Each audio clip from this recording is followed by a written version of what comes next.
నమస్తే. మనం తెలుగు మహిళ ఖమ్మం జిల్లా అధ్యక్షురాలు రజనక్కతో ఉన్నాం. అక్కడ చెప్పండి, ఆంధ్రప్రదేశ్లో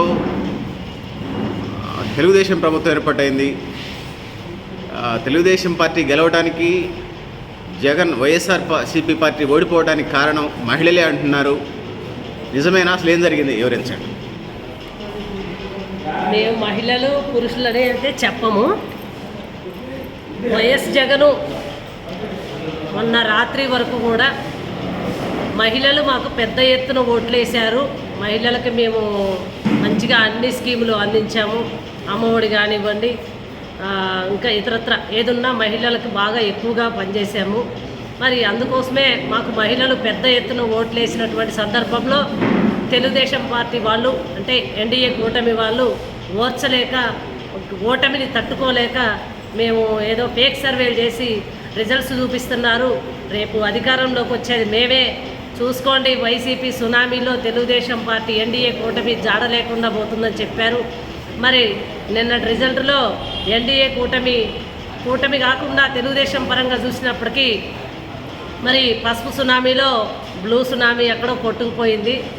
మరి అది మహిళలు జగన్ అనుకున్న రీత్యా వారికి అతనిచ్చే స్కీముల గురించి ఆలోచించాడు, కానీ మహిళలకు ఇవ్వాల్సినటువంటి మర్యాద ఆంధ్రప్రదేశ్ రాష్ట్రంలో జరగలేదు. ఒక సందర్భంలో ఒక మహిళ మీద అక్కడ రేపెట్టం అయినప్పుడు అక్కడ కొన్ని సందర్భాల్లో ఒక హోమ్ మినిస్టర్ అయినటువంటి ఒక మహిళ ఆమె ఇష్టారీత్యాన మాట్లాడటం జరిగింది. కావాలని రేప్ చేయలేదు, ఏదో అనుకోకుండా జరిగిపోయిందన్నటువంటి మాటలు మాట్లాడించినటువంటి పాలన అందించినటువంటి వాడు జగను. మరి ఒక ముఖ్యమంత్రి స్థాయిలో ఉండి, ఒక హోమ్ మినిస్టర్ స్థాయిలో ఉండి అలా మాట్లాడినప్పుడు మహిళలంతా చూస్తూ ఉంటారు.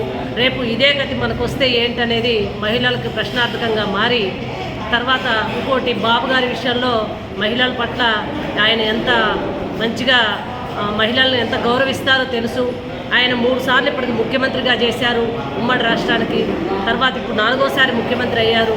మరి ఆయన పాలన ఎట్లాగో ఉంటుంది తెలుసు కాబట్టి ప్రతి ఒక్క మహిళ కూడా ఏదన్నా రకంగా కానివ్వండి, మద్యం ఉందనుకోండి, మద్యం నాసి రకం మద్యం అందిస్తున్నారు, ఇదేంటని ఒక దళిత బిడ్డ నాసి రకం మందు అందించడం ఏంటని చెప్పి ఎదురు తిరిగితే తెల్లారిపాటికి వాడు శవం అయ్యాడు.